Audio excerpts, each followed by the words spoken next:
आहा अमर आहा खरे की पहा खोटे हे न म्हणा देह माझा ऐसा मग भरवसा कळेल कैचा धाक कैचा धाक कैचा धाक कैचा धाक सकळीक आपुले न म्हणा देह माझा ऐसा मग भरवसा कळेल देवची बरे देवची बरे देवची बरे देवची बरे तुका म्हणे खरी तुम्ही न म्हणा देह माझा ऐसा मग भरवसा कळेल विठ्ठल विठ्ठल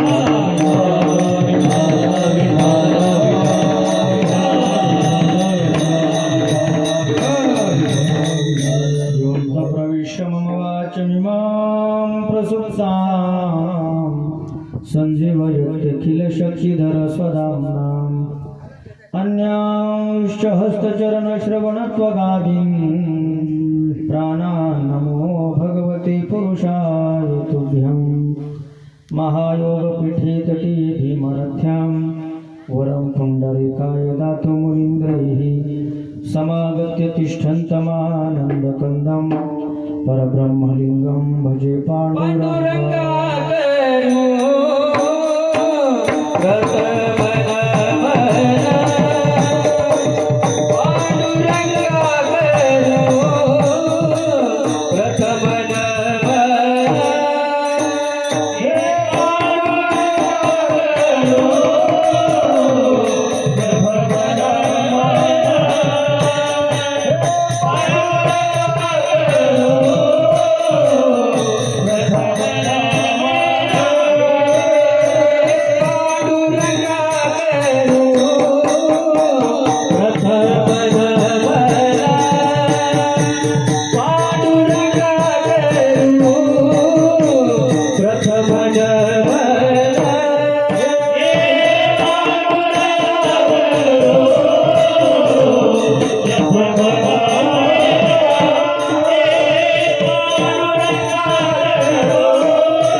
निवृत्ती उदारा सोपान देवा मुक्ताबाई नमो त्रिभुवन पावनी आद्यत्रय जननी देवांचे संपाद्य ज्ञानांचे विदाय भक्तिं विलोकितोयन समाधिराजः वैराग्यवंतं सुविचारयुक्तं नमामि जोगं शिरसा गुरुंतं जयांचे केलिया स्मरण होय सकळ विधियांचे अधिकरण तेच बंधू श्री चरण श्री गुरूंचे ते नमस्कारो नियाता विठ्ठल विठ्ठल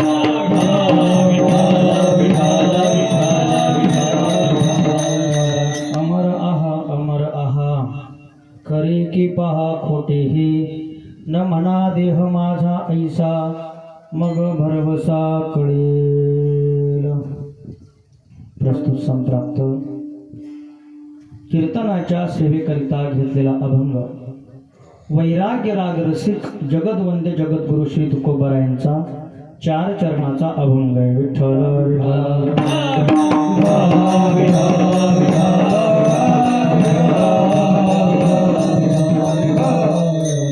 अनादिकालापासून जो जीव आपल्या स्वरूपाला विसरलेला आहे, आपल्या स्वरूपापासून बाजूला झालेला आहे, त्या जीवाचं खरं स्वरूप जगद्गुरु तुकोबराय या अभंगातून प्रतिपादन करतात. विठ्ठल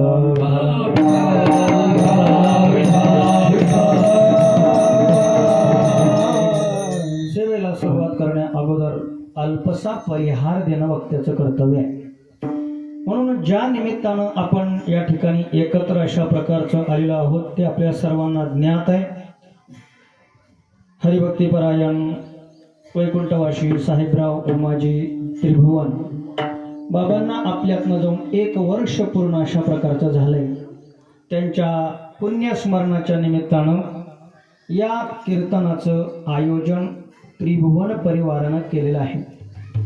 बाबांच्या पश्चात त्यांची 2 मुलं, त्यांची पत्नी शकुंतला साहेबराव त्रिभुवन, त्यांचा मुलगा कुशीनाथ साहेबराव त्रिभुवन, दुसरा मुलगा दीपक साहेबराव त्रिभुवन, मुलगी मंगल मधुकर राऊत आणि त्यात पश्चात त्यांच्या सुना सोनाली दीपक त्रिभुवन असेल, तसेच माधुरी कुशीनाथ त्रिभुवन असेल आणि त्यांच्या समवेत आपण सर्व अशा प्रकारचे जमलेले या ठिकाणी महाअनुभवी महात्मे कीर्तनासाठी उपस्थित थोर अशा प्रकारचे महात्मे माझ्या समोर बसलेले श्री हरिभक्तीपरायण सर्वांचं आदराचं स्थान आहे ते म्हणजे आबा.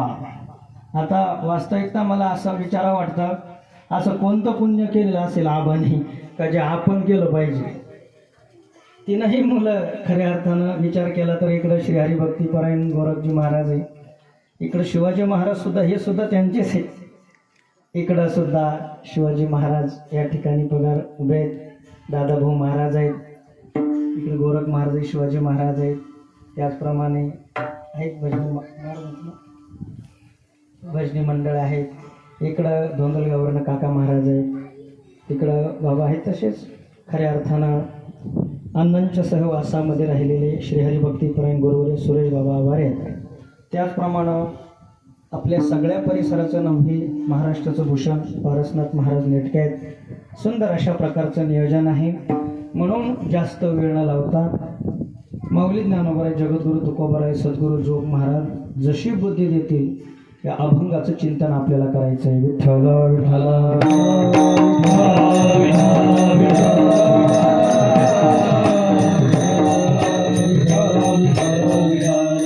अभंग जगद्गुरु तुकोबरायांचा. जगद्गुरु तुकोबराय महाराज या अभंगातून अनादिकालापासून जो जीव आपल्या स्वरूपापासून बाजूला झाला, आपलं जे खरं स्वरूप आहे या स्वरूपाचा त्याला विसर पडलाय. मग कधीपासून पडलाय हे त्याला सुद्धा माहित नाही. जगद्गुरु तुकोबरायांच्या भाषेत सांगायचं, किती जन्म झाला फिरा गणित नाही जी दातारा. किती दिवसापासून, कित्येक योन्यांपासून 84 लक्ष योन्या फिरून आलो, तेव्हापासून आपल्याला आपल्या स्वरूपाचा विसर पडलाय. आणि जोपर्यंत वेदांताचा सिद्धांत आहे, जोपर्यंत जीवाला आत्मलाभ आत्मस्वरूपाची प्राप्ती होत नाही, तोपर्यंत तो खऱ्या सुखाला प्राप्त होऊ शकत नाही. माऊली ज्ञानोबा या संबंधाने ओवी सांगतात, किंबहुना सोयी जीव आत्म याची लाहे तेथ जे होय तया नाम सुख.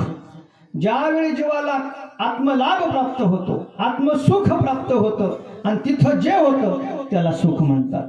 मग ज्ञानोबराय दुःख कशाला म्हणायचं? ज्ञानोबराय सांगतात, ऐशी व्यवस्था न जोडे, म्हणजे असं न होत नसेल, याच्या उलट होत असेल त्याला दुःखच म्हणायचं. मग तुमच्या आमच्या जीवनात जे सुख आहे, मोठ्या महात्म्याचे शब्द आहेत, ते सुख नाही. केवळ कधी वाटलं ना आपल्याला आपण सुखी आहोत, सुखी नाही, दुःखाचा अभाव आहे. विठ्ठल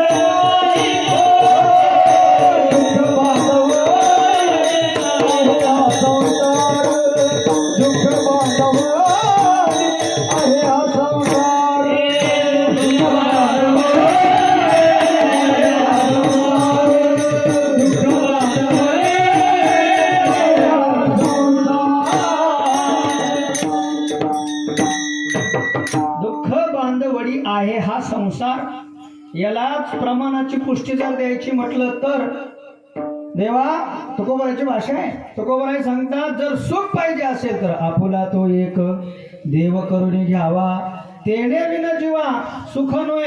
मग दुसरीकडे आहे का?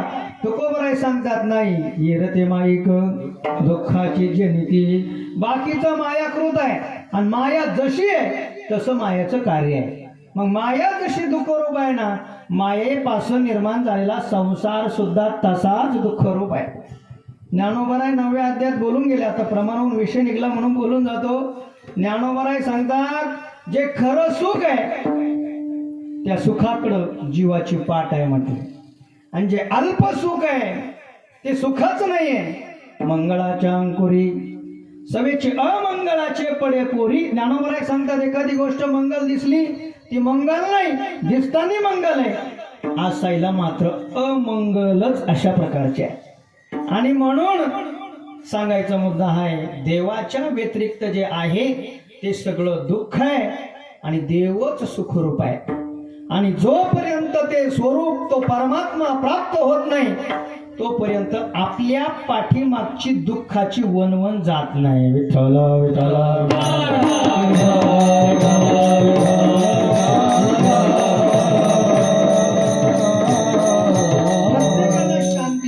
प्रत्येकाला सुख पाहिजे, प्रत्येकाला आनंद पाहिजे, पण आनंद कुठं मिळेल याचं मात्र त्याला ज्ञान नाही.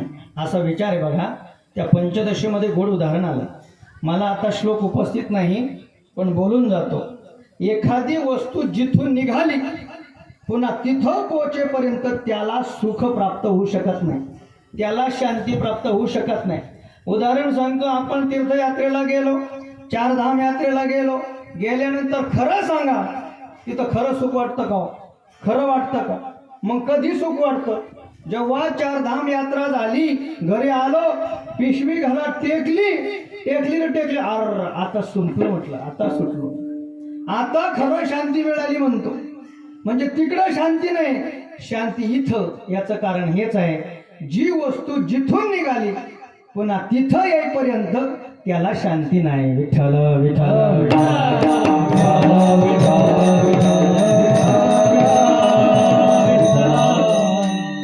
समुद्राचं पाणी आहे, उन्हाळ्यामध्ये बाष्पीभवन होतं, पाणी समुद्रातून निघालं, ढग जमा झाले, आभाळात राहिलं, कालांतरानं ते पाणी तिथं थांबलं नाही. पावसाळ्यात ते पाणी खाली आलं, खाली आल्यानंतर जमिनीवरही थांबलं नाही.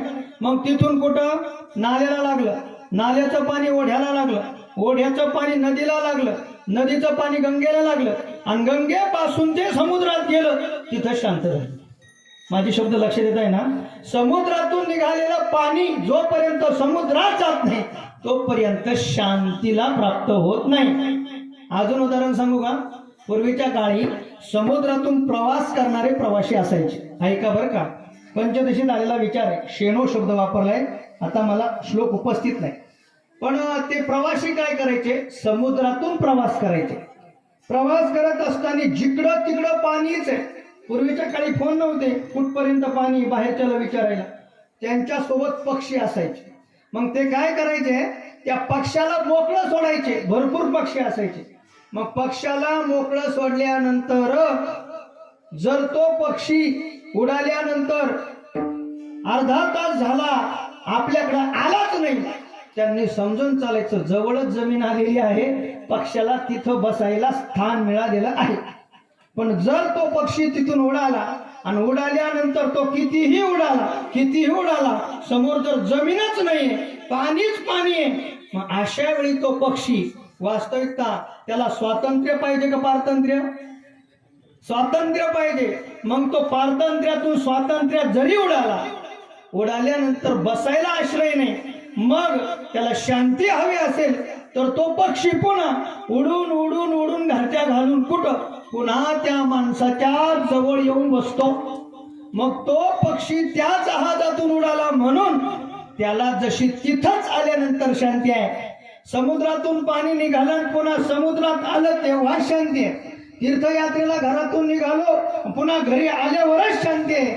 तसं आत्मस्वरूपापासून दूर झालेला हा जीव जोपर्यंत आत्मस्वरूपाजवळ पुन्हा येत नाही तोपर्यंत त्याला खरी शांती प्राप्त होत नाही. जगद्गुरु तुकोबराय तेच सांगतात, बाबांनो तुम्ही स्वरूपाला विसरला आहात, पण स्वरूप तुमच्यापासून दूर नाही ना. परमात्मा साध्य नाहीच आहे. सकाळी चिंतनामध्ये विषय आला, ज्ञानेश्वरीमध्ये अनादि सिद्ध आला शब्द बघा. सिद्ध हा शब्द खूप भावला मला. परमात्मा साध्य नाही, परमात्मा सिद्ध आहे. सिद्ध कारण बघा, साध्य जर परमात्म्याला म्हटलं तर तिथं साध्य साधन भाव मानावा लागतो. याचा अर्थ ती वस्तू बाजूला आहे आणि ती आपल्याला साध्य करायचं आहे, ही साध्याची भूमिका आहे. पण परमात्मा साध्य नाही, त्याला प्राप्त करायचं नाही. तो नित्य प्राप्त आहे, तो नित्य शुद्ध आहे. म्हणून काय करा बाबांनो, आपल्याला ओळखा, आपल्या स्वरूपाला ओळखा. आपलं स्वरूप कसं आहे? पहिलं चरण आहे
जगद्गुरु तुकोबराय सांगतात, बाबांना तुम्ही अमर आहात, तुम्ही अमर आहात.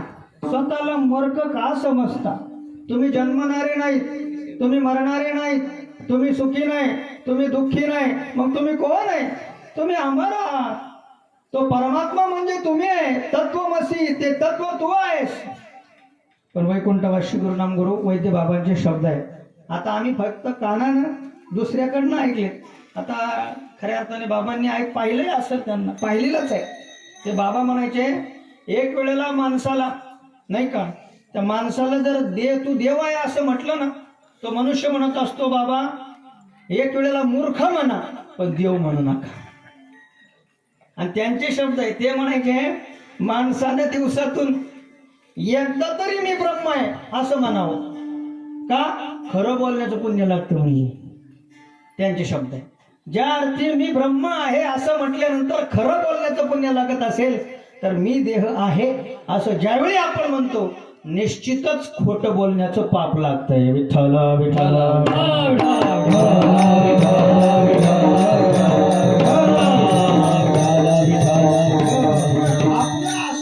आपला विषय आहे, आपण सगळ्या जगाला जाणतो आणि स्वतःलाच विसरून जातो. दुसऱ्या अध्यायामध्ये अर्जुनाचं तेच झालं होतं. स्वदेहा नाम अर्जुन परदेहा नाम स्वजन. स्वतःच्या देहाला अर्जुन समजायचा आणि दुसऱ्याच्या देहांना स्वतःचे स्वजन समजायचे. देवानं सुद्धा हेच विचारलं, अर्जुना तू जगाला जाणण्याचा प्रयत्न करतोय, पण तू स्वतः कोण आहे जाणलं का? हे स्वतः कोण आहे बघ ना तू. अगोदर तू कोण आहे ते पहा, मग बाकीच्यांचा विचार कर. आपलं तसंच आहे महाराज. आपण जगाला जाणतो, स्वतःला जाणण्याचंच विसरून जातो. आणि जोपर्यंत स्वतःला आपण जाणत नाही, तोपर्यंत आपण ज्ञानी आहोत हे म्हणताच येत नाही. याला अध्यात्म विद्या म्हणतात, याला ब्रह्मज्ञान म्हणतात. म्हणून किती त्या काही काही म्हणत असतात, ज्ञान वाढलं का अहंकार वाढतो, ज्ञान वाढलं की अहंकार वाढतो म्हणता की नाही माणूस. त्याला लय यायला लागला, आता त्याला अहंकार झाला. आता आपण शास्त्रामध्ये ज्ञानाने मोक्ष होतोय ऐकलंय, पण ज्ञानाने अहंकार वाढतो. पण ते ज्ञान कोणतं आहे? अध्यात्म ज्ञानाच्या व्यतिरिक्त जे ज्ञान आहे त्यानं वाढत असेल, पण ब्रह्मज्ञानाने अहंकार वाढत नाही. उलट त्याचा अहंकार जातो. विठ्ठल विठ्ठल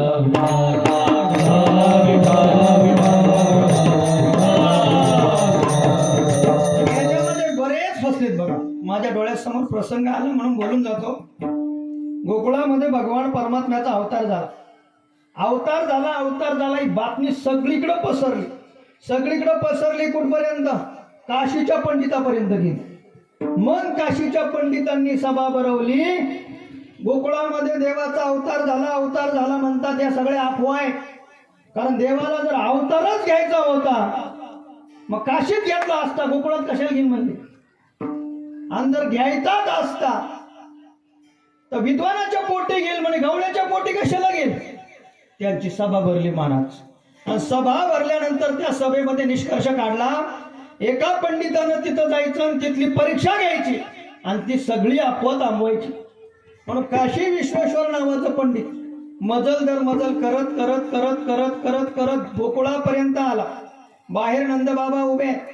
नंदबाबाला त्याने सरळ प्रश्न विचारला, का हो तुमच्या घरामध्ये गोकुळामध्ये देवाचा अवतार झाला म्हणता, हे खरं आहे का नुसत्या अफवा पसरवता? नंदबाबाने सांगितलं, मी नाही म्हणत म्हटले, लोक म्हणतात. मी अजून नाही म्हटले, मी तसा मानणार नाही म्हटले, परीक्षा घे. नंदबाबाचं आणि या पंडिताचं बोलणं भगवान परमात्म्यानं ऐकलं आणि रांगत रांगत परमात्मा बाहेर आले. आणि आल्यानंतर सहज त्या पंडिताला प्रश्न विचारला, तुम्ही कोण आहात, कोण आहेस तू? त्यावेळी यानं उत्तर दिलं, मी पंडित आहे म्हटले. पंडित, देवानं सांगितलंय तुझी पदवी झाली, तू कोण आहे ते सांग. त्यावेळी याला वाटलं एवढंसं पोरग असा प्रश्न विचारतोय. त्यावेळी तो म्हणतो, मी काशी विश्वेश्वर आहे. देवानं सांगितलं हे तुझं नाव झालं, तू कोण आहे ते सांग. त्यावेळी त्याचा अहंकार दुखावला. तो म्हटला, मी काशीचा आहे, काशीचा. देवानं सांगितलं हे तुझं गाव झालं, तू कोण आहे ते सांग. घामाघूम झाला पंडित. एवढसा पोरगा एवढे प्रश्न विचारतो म्हणून निरुत्तर झाला आणि आपला हात त्या भगवंताच्या हातात दिला आणि सांगितलं, मी हा आहे म्हणणे. हा देवानं सांगितलं हा तुझा देह आहे, तू कोण आहे ते सांग. पंडित निरुत्तर झाला. लोटांगण घातलं, देवाच्या चरणी नतमस्तक झाला. देवानं सांगितलं आधी स्वतःला ओळखा, मग जगाच्या परीक्षा घेण्याच्या भानगडीत पडा म्हणले. विठ्ठल विठ्ठल.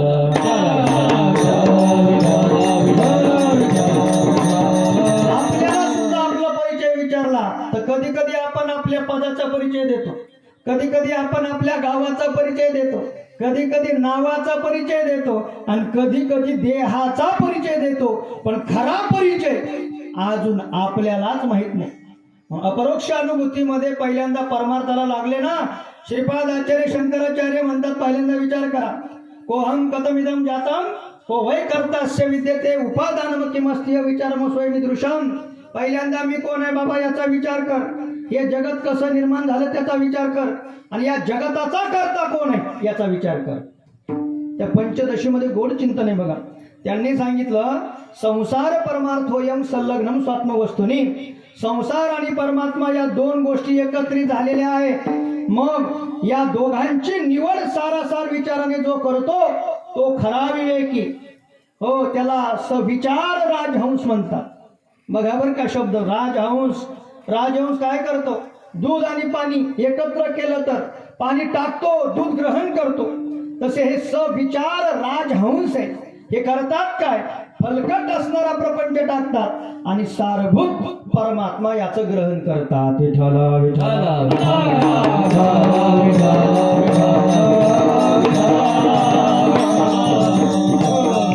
आणि म्हणून त्यांनी सांगितलं याची निवड झाली पाहिजे, कळालं पाहिजे सार काय आसार काय. याच्यासाठीच मनुष्य शरीर आहे, याच्यासाठीच हा जन्म प्राप्त झालेला आहे. आयुष्याच्या साधने सच्चिदानंद पदवी घेणे, आयुष्याला साधन करायचंय आणि सच्चिदानंद स्वरूपाची प्राप्ती करून घ्यायची आहे.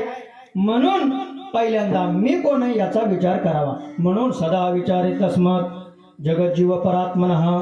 जीवभाव जगत भाव बाधय स्वात्म एव अवशिष्यते. त्यांनी सांगितलं म्हणून काय करा?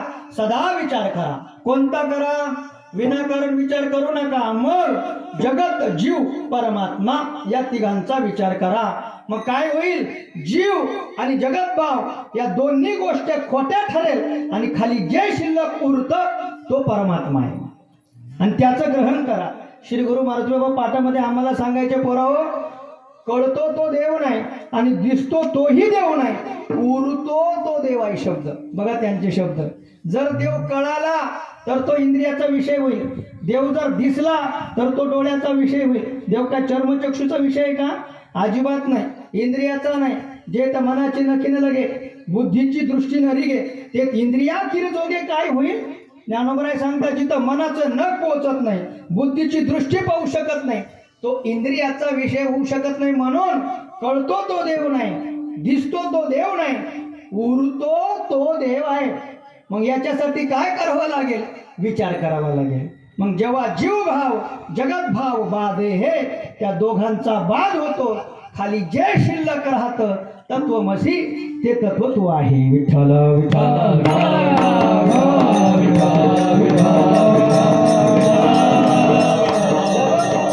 सांगतात, अरे बाबा आधी स्वतःला ओळख, तुझं स्वरूप काय, मग बाकीचं जाण.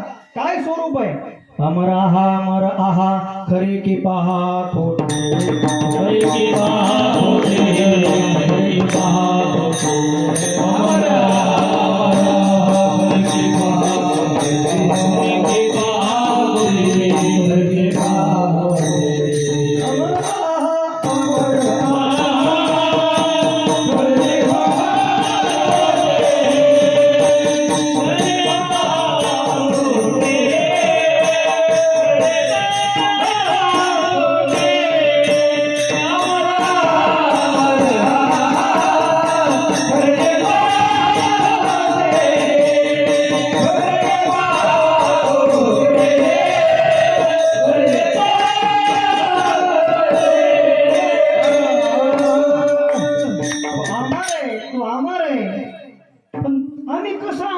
जगद्गुरु तुकोबराय सांगा ना, कसा अमर असतो? जगद्गुरु तुकोबराय सांगतात, मी जे बोलतोय ते खरं आहे का खोटं याचा विचार कर. विचारांती तुझ्या लक्षात येईल. विचार केल्याशिवाय लक्षात येत नाही. म्हणून विचार कर. काय विचार करायचा तुकोबराया? बघ तुझं लक्षण काय आणि या देहाचं लक्षण काय. तुझ्याला देह समजतो तो देह कसा आहे आणि तू स्वतःला तू जे समजत नाही ते कसं आहे. बघा बर का माझे शब्द. स्वतःचं स्वरूप जाण. स्वतः तू ब्रह्म आहे, तू आत्मा आहे. मग त्या आत्म्याचं स्वरूप काय आणि तू स्वतःला जे समजतो तो देह त्याचं स्वरूप काय. विढाला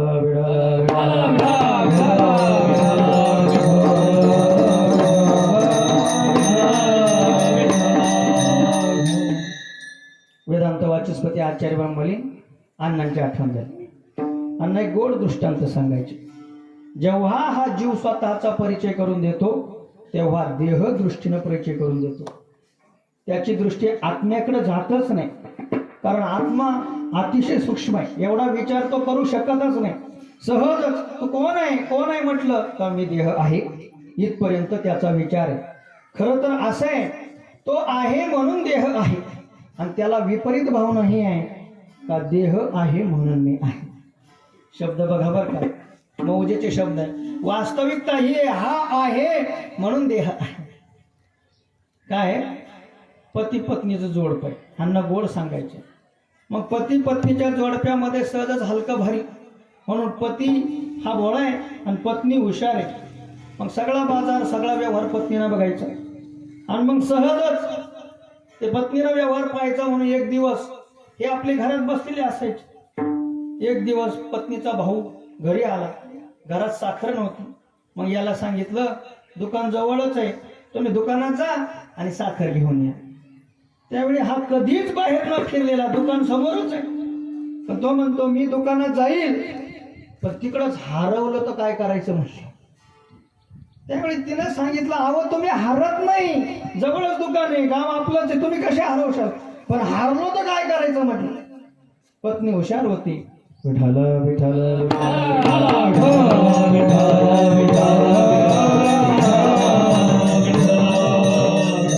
पत्नी हुशार होती. मला सिद्धांताकडे जायचंय बरं का. पत्नी हुशार होती. तिनं काय केलं, एक काळा करदोडा घेतला आणि त्याच्या पायाला बांधला आणि पायाला बांधला आणि सांगितलं म्हटले बघा आता हा काळा करदोडा जोपर्यंत तुमच्या पायाला आहे तोपर्यंत तुम्ही आहे, आणि काळा करदोडा तुटला तर समजायचं तुम्ही हरवले. तिला माहित होतं काळा करदोडा तुटत नाही, हा बरोबर साखर घेऊन घरी येतो. चालेल म्हटले. त्याच्या डोक्यात हेच बसलं, काळा करदोडा आहे म्हणून मी आहे. वारंवार त्याचं लक्ष त्या काळ्या करदोडावर. दुकानात गेला, साखर घेतली, आणि रस्त्यानं येत असताना मध्ये गारुड्याचा खेळ चालला होता. आणि त्या गारुड्याच्या खेळामध्ये सहजच हाही गेला आणि बघू लागला. तेवढ्यात तो सर्प पब्लिक मध्ये शिरला. सगळी पब्लिक दानादीन झाली, आणि त्या दानादीन झालेल्या पब्लिक मध्ये हा सापडला. कसा बसा बाहेर पडला, आणि पाहिलं पडल्याबरोबर विचार केला, करदोडा आहे का पहावा. करदोडा आहे का पहावा म्हटल्यानंतर सहजच त्या धांदलीमध्ये त्याच्या पायाचा करदोडा तुटला, आणि पाहिल्याबरोबर मी हरवलो, मी हरवलो, मी हरवलो जोर जोरात ओरडायला लागला, रडायला लागला. लोकांनी विचार केला याचं घर जवळच आहे, कशाला रडतं. पण हे केस आपल्याकडनं हँडल होणार नाही. पत्नीला आवाज दिला, ती हुशार होती. येतानीच काळा करदोडा घेऊन आली. मग हा विचारायला, बघ बरं मी म्हटलं होतं तुला मला पाठवू नको. म्हणे काय झालं. बघ बरं मी हरवलो लोकांनी.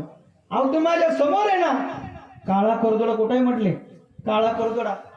तिनं लगेच तो काळा करदोडा बांधला, आणि बांधल्याबरोबर तो हसायला लागला. बरं झालं सापडलो म्हणलं. आता सापडायला काय हरवला होता का तो? अजिबात नाही. बघ आता मला सांगा, काळा करदोडा होता म्हणून हा होता, का हा होता म्हणून काळा करदोडा होता. हा होता म्हणून काळा करदोडा होता. पण याची विपरीत भावना ही झाली, काळा करदोडा आहे म्हणून मी आहे, तसं आपण आहोत म्हणून देह आहे. ही ज्ञान आहे, ही वास्तविकता आहे. पण आपली विपरीत भावना ही आहे, देह आहे म्हणून मी आहे. आणि मग सहजच तुम्ही कोण आहात विचारलं, सहजच आपली दृष्टी या देहाच्या आकृतीकडे फिरत राहते. म्हणून त्या मोठ्या महात्म्याचे शब्द श्रवणात आले, चिंतनात.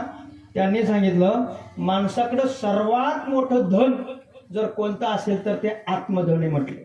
बघा या जगामध्ये कोणीच गरीब नाहीये, कोणीच नाही. कारण एकच धन आहे, ते धन आत्मधन आहे, आणि ते प्रत्येकाकडे.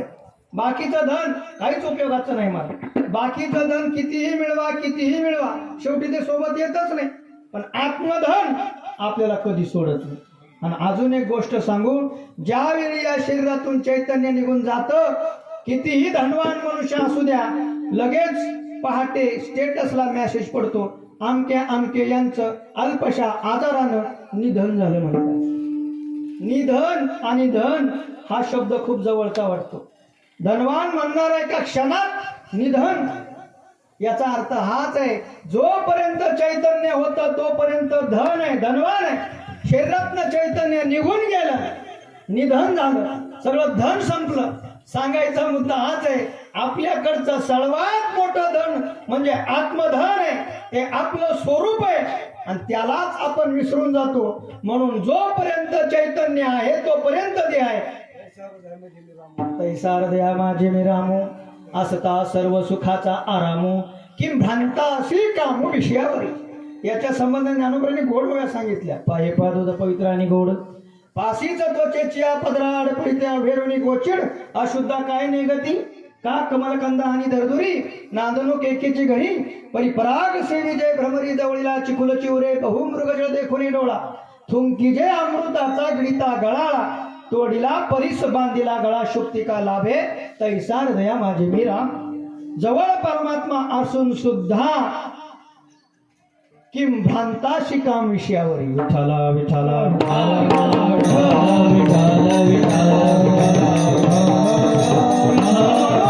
जे स्वरूप आहे ते आपण आहोत याचा विसर पडलाय.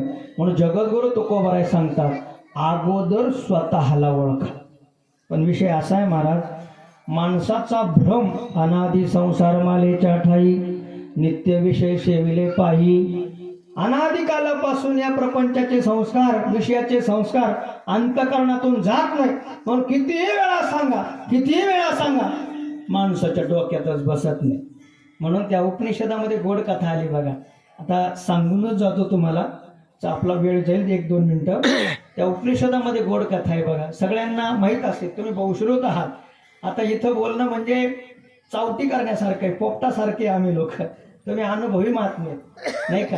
म्हणून बघा त्या उपनिषदामध्ये कथा आली, एक सिंहीने ती तिच्या बछड्याला जन्म देत असताना काहीतरी प्रतिबंध आला, व्यत्यय आला म्हणून ती घाबरली. घाबरून तिनं नुकतंच त्या बाळाला जन्म दिला आणि तिथून ती निघून गेली. आता तिथून निघून गेल्यानंतर सहजच तिथं मेंढपाळ आहे, त्या मेंढपाळानं ते खऱ्या अर्थाने ते पाहिलं ते बछड, अरे हे तर सिंहाचं बछड आहे, आई कुठं गेली म्हणून कृपाळू भाव आहे, उचललं आणि घरी घेऊन आला. हळूहळू ते सिंहाचं बछड त्यांच्याकडेच राहू लागलं, त्या मेंढ्यामध्ये चरायला लागलं, त्यांच्यामध्ये फिरायला लागलं. आणि मग सहजच मेंढ्यामध्ये फिरायला लागल्यामुळे सहजच स्वतःलाच मेंढी समजायला लागली. सगळ्यांना ठाऊक आहे, स्वतःला मेंढी समजायला लागलं. मग सहज हळूहळू मेंढीपेक्षा मोठं होऊ लागलं. पण दररोज मेंढ्यात चरायला जायचं बघा. आणि मेंढ्यात चरत असताना सहजच एक दिवस त्या कळपावरती सिंहानं खऱ्या अर्थाने हल्ला केला आणि झडप घातल्यामुळं सहजच सगळ्या मेंढ्या दारातीन झाल्या आणि मेंढ्या पळाल्या. त्या मेंढ्या संग हे सुद्धा पळायला लागलं बघा. मग आता सिंहाच्या मनात विचार आला, आपण आल्यानंतर मेंढीनं पळावं, मेंढ्या पळाव्या, हे आपलं लेकरू आहे, आपला अंश आहे, यानं का पळावं. म्हणून सिंहाने त्या मेंढ्यांच्या पाठीमागं जाण्याचं सोडलं आणि याच्या पाठीमागं पळायला लागला. पळता पळता हा पुढे पळतोय, तो मोठा सिंह मागे पळतोय. त्यावेळी सहजच त्या मोठ्या सिंहानं त्याला पकडलं आणि पकडल्यानंतर सांगितलं, का रे या मेंढ्या पळल्या ठीक आहे, तू का पळतोयस, तू नको पळू ना. तो म्हटलं मी मेंढीचे ना, मग मी का पळू नये. अरे तू मेंढी नाही आहे, तू सिंह आहे. म्हणे मी कसा सिंह असेल, आम्ही कसा ब्रह्म असेल, आपण म्हणतो की नाही, मी कसा सिंह असेल. बघ म्हटले या मेंढ्या लहान आहे, तू त्यांच्यापेक्षा मोठा झालाय. मग हा म्हटला कदाचित मी मोठा मेंढा असेल. माणसाची विपरीत भावना लवकर जात नाही, अनादिकालापासून बसलेली भावना जात नाही. म्हणून त्यानं सांगितलं, बघ जसा माझा रंग आहे तसा तुझा रंग आहे, जसा मी धष्टपुष्ट आहे तू सुद्धा धष्टपुष्ट आहे. हा म्हटला पटत नाही, सांगून सांगून सुद्धा पटत नाही. म्हणून सहजच त्या मोठ्या सिंहानं त्याला एका तलावा शेजारी नेलं आणि नेल्यानंतर बघ याच्यात बघ म्हटले, दोघांचे प्रतिबिंब दिसले. मग म्हणायला, बघ जशी माझ्या मानेला आयाळ तशी तुझ्या मानेला आयाळ, जसा माझा रंग आहे तसा तुझा रंग आहे, जसा मी दष्टपुष्ट आहे तू सुद्धा दष्टपुष्टाच आहे. आणि बघ मी जशी डरकाळी मारतो तू सुद्धा तशीच डरकाळी मारू शकतो. म्हणून मोठ्या सिंहानं डरकाळी मारली, कशी बशी यानं पहिली मारली आणि दुसरी सहज मारली. मग त्याच्या लक्षात आलं, अरे अरे अरे अरे आतापर्यंत विनाकारण स्वतःला मेंढी समजत होतो. का समजत होतो, मेंढीत राहिलो म्हणून. पण आज जेव्हा त्याच्या लक्षात आलं मी मेंढी नाही मी सिंह आहे, हे ज्ञान जेव्हा त्याला झालं तेव्हा तो मेंढीकडे पळाला. पण मेंढी चरण्यासाठी नाही, मेंढी खाण्यासाठी पळाला. तसे संत रूपी सिंह वारंवार वारंवार वारंवार आपल्याला आवाज देतात, अरे बाबांनो तुम्ही मरके नाही, तुम्ही जीव नाही आहात, तुम्ही देह नाही आहात, तुम्ही कोण आहात. अमर आहा अमर आहा खरे की पहा, खरे की पहा खरे की पहा, अमर आहा खरे की पहा खरे की पहा. तुम्ही अमर आहात, अमर आहात. एखादी गोष्ट पटवून सांगायची असेल तर तीनदा सांगावी लागते, त्रिवार सांगणं त्याला असं म्हणतात. जगद्गुरु तुकोबराय तर दोनदा म्हणतात, तुम्ही अमर आहात, तुम्ही अमर आहात. अरे बाबांनो तुम्ही अमर आहात. खरं किंवा खोटं हे जर तुम्हाला तपासायचं असेल, याचा भरवसा कळून घ्यावा असं वाटत असेल तर एकच सूत्र आहे, ते लक्षात घ्या. अभंगाचं दुसरं चरण,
असं तुला वाटत असेल तर फक्त एक कर, काय?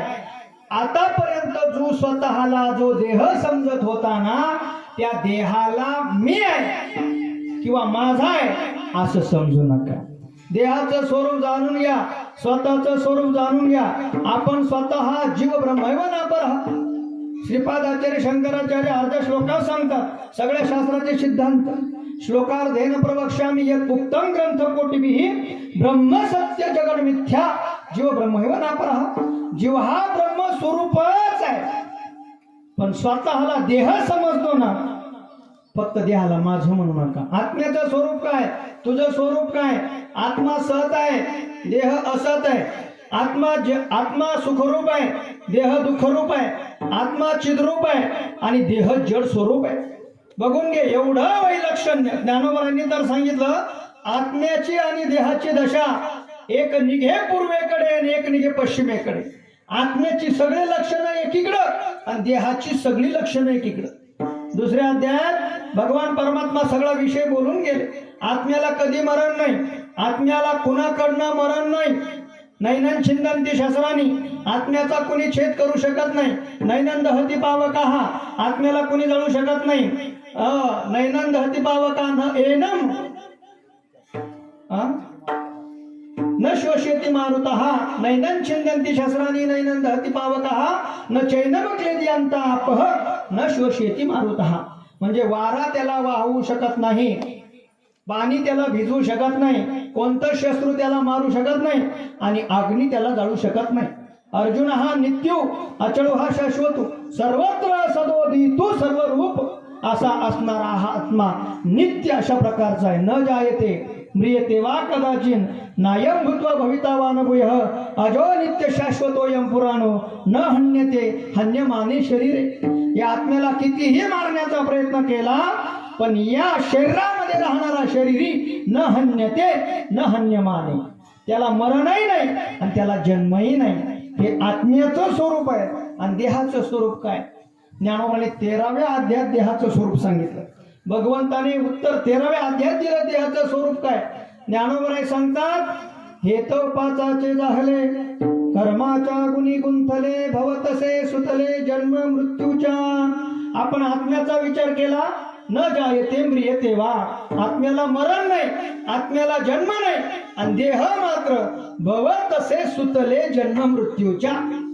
जन्म मृत्यूच्या चाकात एक क्षणाक्षणाला गुंतलेला आहे. चाक जसं सारखं फिरतं पुनरपि जननम पुनरपि मरणम पुनरपि जननी जठरे शयनम. हे सारखं सारखं सारखं फिरत राहत. म्हणून जगद्गुरु जनार्दन स्वामींचं वाक्य आहे, त्यांनी सांगायचं ते म्हणायचे आपण कुठून आलो जन्मगाव आणि कुठं जायचंय मृत्यू गावाकडं. म्हणजे हे सारखं चाक फिरतच आहे. पण आत्म्याचं असं आहे गाव आपण मरतही नाही जन्मतही नाही आणि या देहाच्या पाठीमाग नित्य मृत्यू लागला. नित्य समीप समीप मृत्यू आहे. सावली सारखा पाठीमाग लागलाय. घडोघडी काळ वाट याची पाहे. जगत ज्ञानोबराय 9व्या अध्यायात बोलतात आहा कटकटा हे ओखटे आणि मृत्यू लोकीचे उफराटे आणि हे तझने अवचटे अर्जुना जन्माला शितू. हे सगळे उरफटे लोक आहे म्हटले. म्हणजे जे दुःख आहे त्याला सुख समजतात आणि जे सुख आहे त्याला दुःख समजतात. विषय विषयाचा पडीपाडू गोड परमार्थ लागे कडू आणि कडू विषय तो गोडू जीवाशी झाला. वय वाढलं की मग आमक्या आमक्याचा अभिष्ट चिंतन सोहळा आहे. आपलं मोज नाही आपण एवढ्या वर्षाचा झालो.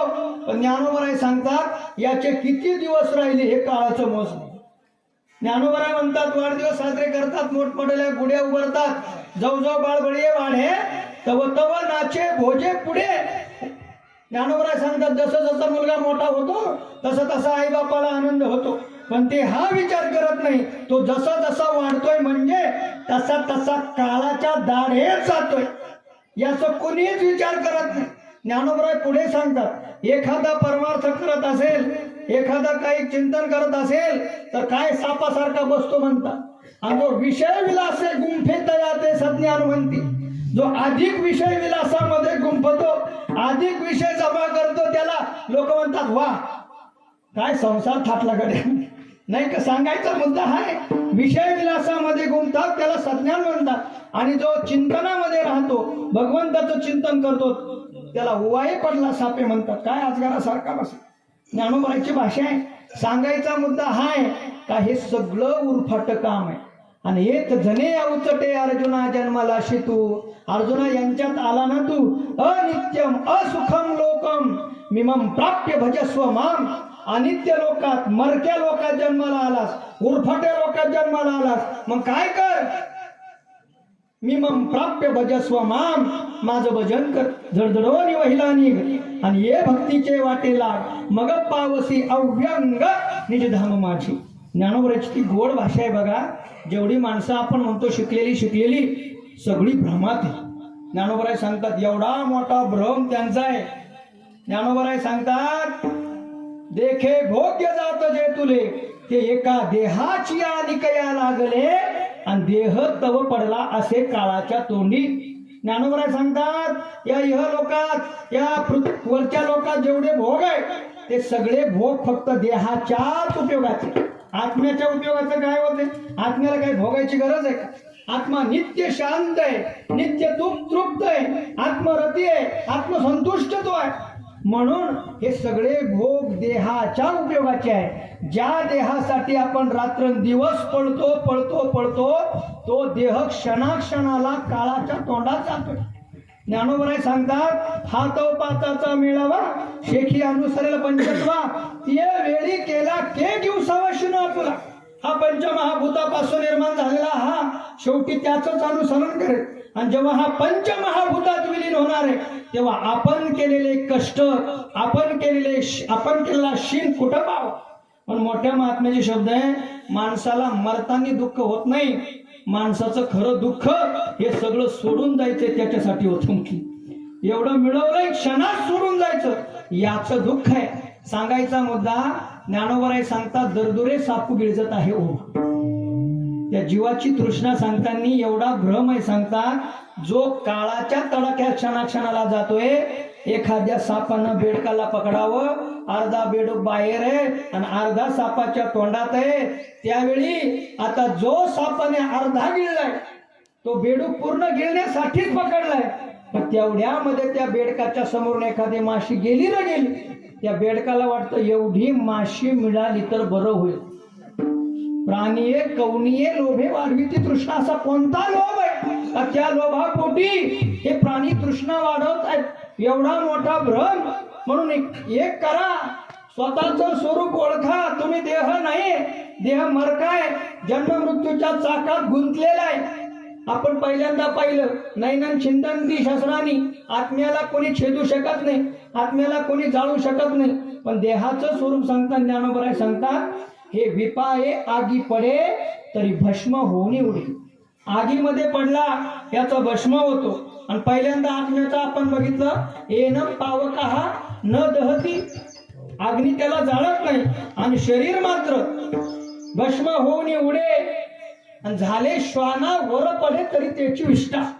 जर तो देह जाळला गेला नाही, कोल्ह्या कुत्र्यानं खाल्ला तर त्याची विष्ठा होते. आणि या दोन्हीतून चुकला या चुके दोही कादा हो एक कृमीचा पुंजा. जर या दोन्हीतून जर चुकला तर सहजच त्याच्यामध्ये किडे पडतात आणि ते किडे या देहाला खाऊन घेतात. असा मरका सडका नाशवंत देह जाणार सकळ. हा देह नाशिवंत मलमूत्राचा बांधा वरी चर्म घातले रे कृमी कीटकाचा सांधा. रव रव दुर्गंधी अमंगळतेचा बांधा स्मरे त्या हरिहरा शरण जाय गोविंदा. पहिल्यांदा देहाचं स्वरूप जाण. त्या मोठ्या महात्म्याचे शब्द आहे देहाचं स्वरूप जर आपण आतून जाणलं ना. उगं वरून चमड आहे म्हणून बरं आहे. जर चमडा जर नसला एखाद्याला जर बेंड झालं तर माणसाला पाहू वाटत नाही. जर चमडा जर वरून जर नसता तर काय केला लवकरात लवकर सोडून मोकळा झाला असता आपण. पण हा एवढा भ्रम आहे. आणि या भ्रमामध्ये राहू नको. देहाला माझं म्हणू नको. मग तुला भरवसा पटल्याशिवाय राहणार नाही. न म्हणा देह माझा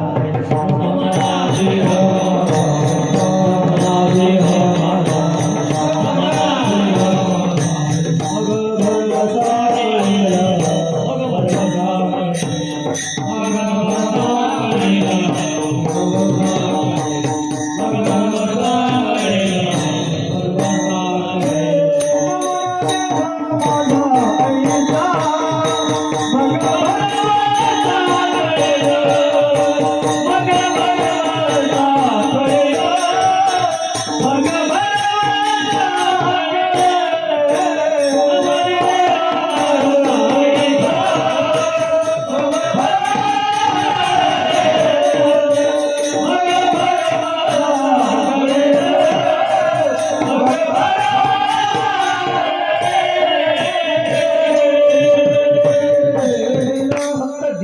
माझं म्हणू नका. मोठ्या महात्म्याचे शब्द आहे, त्यांच्या मुखातून ऐकलंय. त्यांनी सांगितलं, माणूस जसं जसं मोठी वस्तू धरत धरत धरत जातो तसं तसं छोटी वस्तू हातातून सुटत जाते. संसार अल्प आहे, परमात्मा व्यापक आहे. आपण जर अगोदर सुई हातात धरली तर सुई हातात आहे, पण तेवढ्यामध्ये जर आपण दामन जर हातात धरला, दामन हातात आल्याबरोबर सुई हातातून गळून जाते. पुन्हा एखादा नट हातात धरला, सहज दामन गळून जातो आणि नट हातामध्ये राहतो. नटापेक्षा मोठी वस्तू धारण करा, सहज छोटी वस्तू गळून जाते. मोठी वस्तू हातात जशी जशी आली छोट छोट सुटून जातं. तुकोबराय म्हणतात, त्याचे सुख अनुभविल्यावरी मग दारोदारी न फिराल. एकदा त्याचं सुख प्राप्त झालं, एकदा आपलं स्वरूप कळालं, मग आपल्याला दारोदारी फिरायची गरज राहणार नाही. त्या सनकादिकांनी नारदाला उपदेश करताना सांगितलंय, सुख पाहिजे का? यो वै भूमात सुखम नाल्पे सुखम असती. भूमा नामक जे परब्रह्म तत्व आहे त्याच्यात सुख आहे आणि त्याच्या व्यतिरिक्त सगळं अल्प आहे. अल्पे सुखम नास्ती. त्या अल्पामध्ये सुख अशा प्रकारचा नाही.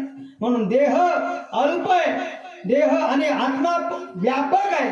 देह परिच्छिन्न आहे, देह जड आहे, आत्मा चिद्रूप आहे, देह दुःखरूप आहे, आत्मा आनंद स्वरूप आहे. मग काय कर बाबा, पहिल्यांदा विचार कर, देहाला माझं म्हणू नको.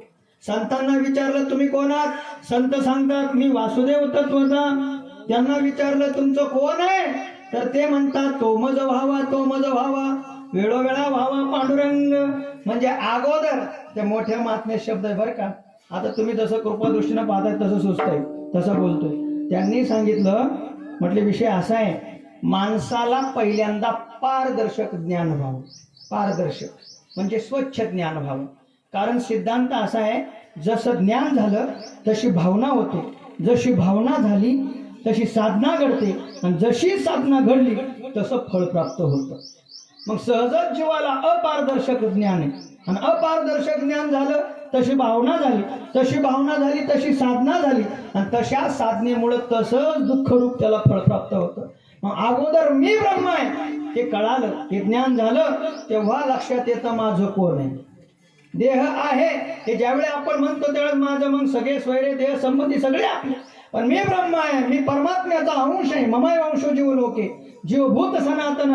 हे ज्यावेळी लक्षात येतं त्यावेळी आपल्याला पुढचं भावना होते की तोच फक्त माझा आहे. तो मज व्हावा, तो मज व्हावा, वेळोवेळा व्हावा पांडुरंग. तो माझा आहे, त्याला माझं म्हण, स्वतःच्या स्वरूपाला माझं म्हण. मग तुला भरवसा पटल्याशिवाय राहणार नाही. न मना देह माझा ऐसा मग भरवसा कळेल.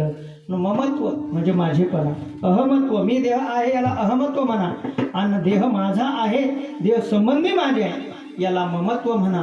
या दोन गोष्टी जोपर्यंत जात नाही, त्या मोठ्या महात्म्याचे शब्द आहे बघा. ज्या वस्तूला आपण माझं म्हणतो तीच वस्तू दुःखाला कारण ठरत राहते, असा विषय आहे. त्या अपरोक्ष अनुभूतीमध्ये श्लोक आहे, त्यांनी सांगितलं, ममेति मूलम दुःखम निर्ममेति च निवृत्तिम आणि शुकस्य वगमे दुःखम न दुःखम गृह मुशके, असा शब्द आहे बघा. त्यांनी सांगितलं ममत्व हे दुःखाला कारण. म्हटले कसं, एखाद्या घरामध्ये उंदीर मेला आणि पोपट मेला. पोपट मेला त्याचं दुःख होतं आणि उंदीर मेल्यावर होतं का? व्हायला पाहिजे ना. उंदीरही जीवच आहे, पोपटही जीव आहे, पण पोपटाला माझा म्हटल्यामुळं पोपट मेला की दुःख आहे आणि उंदीराचा ना आपला संबंध नाही, मेला ताण राहिला का. म्हणून फक्त देहाला माझं म्हणू नका. मग जेव्हा देहाला माझं म्हणणार नाही मग सहजच मी कोण आहे याचं तुम्हाला ज्ञान होईल. आणि जेव्हा मी ब्रह्म आहे ते ज्यावेळी आपल्या लक्षात येईल. अहो, एखादा माणसाचं एखाद्या गुंडाशी जर परिचय असेल ना, आपला वेळ संपत आला असेल बघ, मला सांगा, एखादा मनुष्य गुंडाशी परिचय होतो, तो छाती भोगून चालतो गावातून, माझ्या नादाला लागू नका, माझी ओळख कोणाशी माहिती आहे तुम्हाला? त्याच्या नादाला कोणी लागत नाही. सहज एखाद्या सामान्य गुंडाशी ओळख होते, तर त्याच्या नादाला कोणी लागत नाही. जर आपला परिचय परमात्म्याशी झाला, आपणच ब्रह्मरूप झालो, तर आपल्यापेक्षा मोठं कोण उरणार आहे? कैसा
जगद्गुरु तुकोबा आपण सगळं संपवून टाकणार आहे कसं नाही का? जगद्गुरु तुकोबा काय सांगतायत? काहीचा धाक सकाळी कह्या फुले. अहो मी ब्रह्मा हे लक्षात आल्यानंतर आपल्या व्यतिरिक्त शिल्लक कोण राहिला खाली? काहीच नाही ना. तुका म्हणे तुझी खरा येरे वावगा पसारा, बाकीचा सगळा पसारा खोटा आहे. आणि वेदांत शास्त्राचा सिद्धांत असा आहे, आद्यस्थ पदार्थ हा कधीही अस्तित्व रहितच आहे. ना भाव विद्यते सतः, असतः भाव न विद्यते, सतः भाव विद्यते. म्हणजे सत वस्तूला कधीही भाव आहे, म्हणजे तिचं अस्तित्व आहे. पण असत वस्तू कधीही अभावात आहे. रज्जूवरती जरी सर्प दिसला तरी सुद्धा तो सर्प रज्जूच्या ज्ञानानंतर निवृत्त जरी झाला असला तरी तो भ्रम होता म्हणून दिसला. ज्याला भ्रमच नाही त्या रज्जूच्या ठिकाणी ज्यावेळी सर्प उत्पन्न झाला तेव्हाही नाही, स्थिर राहिला तेव्हाही नाही, आणि निवृत्त झालं तेव्हाही नाही. मग कुणासाठी? ज्याला भ्रम आहे त्याच्यासाठी सर्प आहे, ज्याला भ्रम आहे त्याच्यासाठी जगत आहे, त्याच्यासाठी भूतमात्र आहे. आणि ज्याचा भ्रमच निघून गेला, ज्याला अधिष्ठान परब्रह्माचं ज्ञान झालं, तेव्हा त्याला सगळं आपलं होऊन जातं. हे विश्वची माझे घर, ऐशी मती जयाची स्थिर, किंबहुना चराचर तोची झाला. मग त्याला कुणाचा धाक आहे? धाक वाटण्यासाठी, कुणाचा द्वेष करण्यासाठी, कुणाचा मत्सर करण्यासाठी, क्रोध करण्यासाठी वस्तू आपल्यापेक्षा भिन्न असावी लागते. शब्द बघा बरं का, थोडेसे पारिभाषिक आहे. आपल्यापेक्षा भिन्न वस्तू असेल त्याच वस्तूविषयी मत्सर, द्वेष, आपुलकी राहू शकते. पण जो स्वतः स्वरूप होऊन गेलेला आहे त्याला कोण उरलं खाली? कुणाचा धाक आहे? आपल्यापेक्षा भिन्न कुणीच नाही. भगवंत 5व्या अध्यायामध्ये 6व्या अध्याय चिंतन करतात. सुरुण मित्र उदासीन मध्यस्थु द्वेषबंधुषु साधु शोपीच पापेषु समबुद्धीर विशिष्यते. त्याला समबुद्धी प्राप्त झाल्यामुळे तया बंधू कोण का ह्याचा, द्वेषिया कवनो तयाचा, मीच विश्व ऐसा जयाचा बोध झाला. मीच ब्रह्म आहे याचं ज्ञान झाल्यानंतर त्याला कोणी द्वेष करणारा उरत नाही, किंवा तो कोणाचा द्वेष करण्यासाठी उरत नाही, कोणाचा मत्सर नाही ना, काहीच नाही. त्याला ज्ञान झालं. हे विश्वालंकाराचे विसुरे जरी हाते अनानी आकारे परी घडले एकची भांगारे परब्रह्मे. ज्ञानोबराय सांगतात, जसं अलंकार भिन्न आहे त्यातलं सोनं एक आहे, भांडे भिन्न आहे त्यातली माती एक आहे, कपडे भिन्न आहे त्यातलं सूत एक आहे, तसे जगत भिन्न आकाराने दिसत असलं तरी सुद्धा विश्वपट ब्रह्म दोरा, विश्वरूपी पट जरी भिन्न दिसत असला तरी तो एकाच दोऱ्यानं विणलेला आहे, आणि तो म्हणजे ब्रह्म. ऐसे व्यापक ज्ञान भले जयाची हृदयात दिवसित आली, तयाची समता दृष्टी बोले विशेष काय. जयाचे नाव तीर्थराव दर्शने प्रशस्तीशी ठाव, जयाचे निसंगे ब्रह्मभाव भ्रांतासिही विपाय आठवले चित्ता तरी दे आपली योग्यता. काय ओव्या ज्ञानोबरायच्या, काय गोड ओव्या. ज्ञानोबराय म्हणजे काय प्राण आहे संप्रदायाचा. म्हणून सांगायचा मुद्दा, माझा वेळ संपलेला आहे. पण अशी स्थिती त्याला प्राप्त झाली ना, मग त्याला कुणाचाच धाक उरत नाही. वसुधैव कुटुंबकम, ही सगळी पृथ्वी त्याचं कुटुंब आहे. आता मला सांगा, आपल्या कुटुंबापासून आपल्याला काय धाक आहे? आपल्या पोरापासून धाक आहे का? नाही. तसं हे सगळंच विश्व जर कुटुंब झालं असेल त्याला त्यांच्यापासून धाक वाटत नाही. सगळं तत्व रूपाने त्याला ते दर्शन झाल्यामुळे सहजच, तुम्हाला ती जनकाची कथा माहीत असेल, निस्ता निर्देश करतो थांबतो. त्या जनक महाराज पाठाला बसायचे. पाठाला बसल्यानंतर सहजच बाकी याज्ञवल्क्यांकडे पाठ करायचे, बरोबर की. पाठाला जात असताना अनेक संन्यासी पाठाला यायचे. त्यावेळी सहज त्यांना असं वाटायचं, जनक महाराज जोपर्यंत येत नाही याज्ञवल्क्यांना असं वाटायचं पाठ सुरूच करू. त्या बाकीच्या शिष्यांना वाटलं आपण जरी अधिकारी असलो तरी वैरागी, बरोबर, वैराग्यवान आहे, आपल्याकडे काय भेटणार रे. म्हणून आपल्या गुरुला पैशाची लालसा म्हणून राजा येईपर्यंत वाट पाहतात म्हटलं. जनक महाराजा मग राज्याचा व्याप होत, उशीर व्हायचा पाठाला येईपर्यंत. याज्ञवल्क्यांच्या लक्षात आलं. याज्ञवल्क्यांनी माया रचली आणि माया रचून सगळ्या मिथिला नगरीला आग लावली. आग लावल्यानंतर सैन्य पळत आलं. महाराज, आपल्या मिथिला नगरीला आग लागली आहे, चला. याज्ञवल्क्यांनी सांगितलं, राजा आता मिथिला नगरीला आग लागली, जायचंय का, पाठ बंद करायचं आहे का? त्यानं सांगितलं, नाही महाराज, पाठ चालू द्या. हळूहळू ती आग पुढे महालापर्यंत आली. मग सैन्य पळत आलं, महाराज आता ती आग महालापर्यंत आली आहे, राजा पाठ बंद करायचा आहे का? नाही महाराज, पाठ चालू द्या. हळूहळू ती आग जेव्हा पुढं पुढं येऊ लागली त्यावेळी सगळेच्या सगळे असणारे वैराग्यवान संन्यासी उठले आणि उठून त्यांनी विचार केलाय, राजाचं जाऊ द्या म्हटले, जळू द्या, आपल्या छाट्या जळल्या तर उद्याची अडचण. सगळेच्या सगळे उठले आणि आपल्या छाट्या जमा करण्यासाठी गेले. पण राजा तसाच बसलाय. आणि जेव्हा ती आग, तुकोबराय वर्णन करतात, तुका म्हणे राज्य करिता जनक, अग्नी माझी एक पाव जळे. त्याची अग्नी, त्याची ती आग अंगठ्यापर्यंत येते. मग याज्ञवल्क्याने विचार, राजा पाठ बंद करायचा का? राजानं सांगितलं, महाराज पाठ चालू द्या, कारण मला माहितीये ही आग मिथिलायाम प्रदीप्तायाम नमे दह्यति किंचन. म्हटले ही आग माझ्या मिथिला नगरीला जाळेल, माझ्या महालाला जाळेल, माझ्या देहाला जाळेल, पण मला जाळण्या इतकं तिच्यामध्ये सामर्थ्य नाही. याला दृढ अपरोक्ष ज्ञान म्हणायचं. आणि असं दृढ अपरोक्ष ज्ञान झाल्यानंतर कशाचा धाक राहणार आहे? कैचा धाक, कैचा धाक सकळी कहे आपुले. जगद्गुरु तुकोबराय म्हणतात, जरी तुम्हाला हे पटत नसल तरी मी विश्वासपूर्ण तुम्हाला सांगतो, तुम्ही देवच आहात बर का, तुम्ही देवच आहात बर का. शेवटचं चरण,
देवची बरे तुका म्हणे खरे तुम्ही.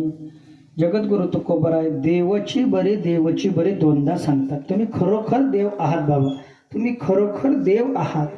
फक्त काय करा, न मना देह माझा ऐसा मग भरवसा कळेल. अभंगातला प्रत्येक शब्द चिंतनाचा आहे. आणि काही अभंग पाठांतराचे असतात, पण हा अभंग निधिध्यासनाचा अभंग आहे. म्हणजे नुसतं एकदा एका तासात ऐकून चालत नाही, या अभंगावर निधिध्यासन झालं पाहिजे. मनन चिंतन निधिध्यासन करण्याचा अभंग आहे. कारण हे सहजासहजी पटण्यासारखं नाही, वावटळी दिवा लावण्यासारखं काम नाही. नाही का. देह तादात्म्य अहमत्व ममत्व एवढं जीवावरती स्वार आहे ना, त्याच्यामुळं ह्या गोष्टी वारंवार चिंतन केल्यानंच घडतात. म्हणून सगळे शब्द चिंतनाचे, पण अल्पसा वेळ आपल्याकडे होता. वेदांत वाचस्पती अण्णांच्या शब्दात सांगायचं म्हटलं तर प्रत्येक शब्द चिंतनाचा आहे, अभंग चिंतनाचा आहे.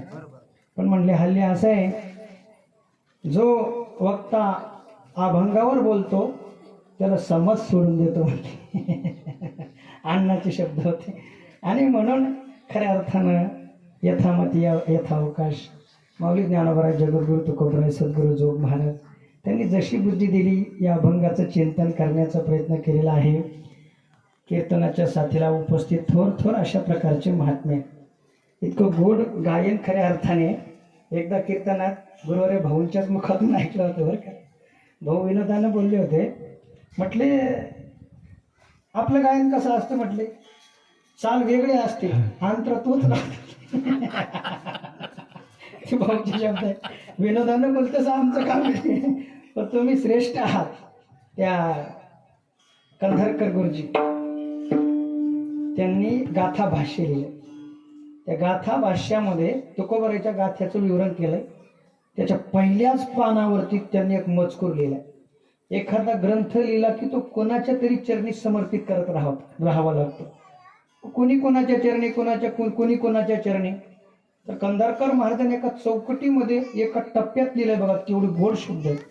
त्यांनी सांगितलं हे जे गाथा भाष्य लिहिलेलं आहे हे कोणाच्या चरणी समर्पित आहे.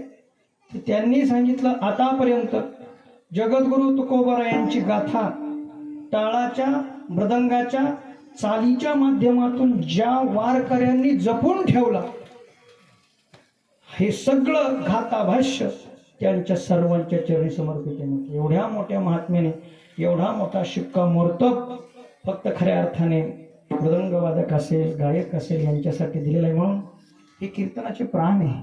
हे नसले तर कीर्तन काय करू शकतो आपण.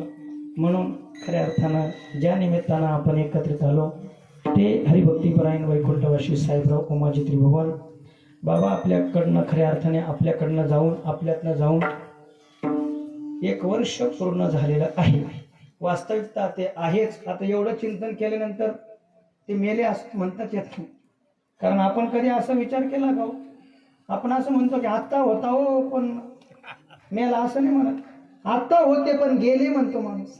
आत्ता होते पण गेले याचा अर्थ आपण मान्य करतो, ते नष्ट होत नाही, ते गेले कुठं, कुठल्या तरी देहामध्ये गेले, कुठल्या तरी गतीला गेले. म्हणून व्यक्त दशेतून तर अव्यक्त स्थितीला ते गेलेले आहेत. आणि त्याच्यातही जर आपला परमार्थ गोड असेल, उच्च कोटीतला असेल, तर उपनिषदामध्ये श्लोक आहे त्यांनी सांगितलं सामान्य जीव हा उत्क्रमण करतो पण महात्मा उत्क्रमण करत नाही. न तस्य प्राणान उत्क्रामन्ते अत्र एव विलीयन्ते. तो इथंच ब्रह्मरूप होऊन अशा प्रकारचा राहतो. म्हणून सुंदर अशा प्रकारचं नियोजन खऱ्या अर्थाने दीपक भाऊ असेल, कुशनाथ भाऊ असेल, गोड अशा प्रकारचं नियोजन केलं. याच्या संबंधाने नारद भक्तिसूत्र चिंतन आलं बघा. असे सज्जन जन्माला आले की तिघांना आनंद होतो. एक म्हणजे मोदन्ते पितरः नृत्यन्ति देवतः आणि सनाथा चैव भूर्भवती. तिघांना आनंद होतो. पहिल्यांदा असे सज्जन जन्माला आले की पितरांना आनंद होतो. मोदंती पितराहा. दुसरे नृत्यांती देवता, देवता नृत्य करतात असे सज्जन जन्माला आले की. आणि पृथ्वी खऱ्या अर्थाने तेव्हा म्हणते की मी सनात आहे. नाहीतर पापी जे भक्त दैत्य ते मातले आणि धरणीशी झाले ओझे. ते दैत्य असेल त्यांचं ओझं होतं आणि सज्जन जन्माला आले तर खऱ्या अर्थानं पृथ्वी सनात होते. गोड अशा प्रकारचं नियोजन या त्रिभुवन कुटुंबानं अशा प्रकारचं केलं. ज्यांच्या खऱ्या अर्थानं आग्रहानं मला या ठिकाणी येण्याचं, तुमच्या दर्शनाचं सद्भाग्य प्राप्त झालं ते श्री हरिभक्तीपरायण भाऊच्या जागेवर आमच्यासाठी गोरख महाराज असेल, शिवाजी महाराज असेल, तुमच्या सर्वांच्या वतीनं मला या ठिकाणी येण्याचं सद्भाग्य प्राप्त झालं. त्याबद्दल तुमच्या सर्वांच्या चरणी कोटी कोटी वंदन करतो. आणि सिस्टमसुद्धा गोड होती, त्यांचे सुद्धा आभार, सर्वांचे आभार. झालेली सेवा तुम्हा सर्व श्रोतमाय बापांच्या चरणी समर्पित करून बाबांना उत्तरोत्तर चांगल्या प्रकारची गती प्राप्त होऊन ते पूर्ण गतीला जाऊ हीच सदिच्छा व्यक्त करू आणि याच ठिकाणी थांबू. विठ्ठल ज्ञानेश्वर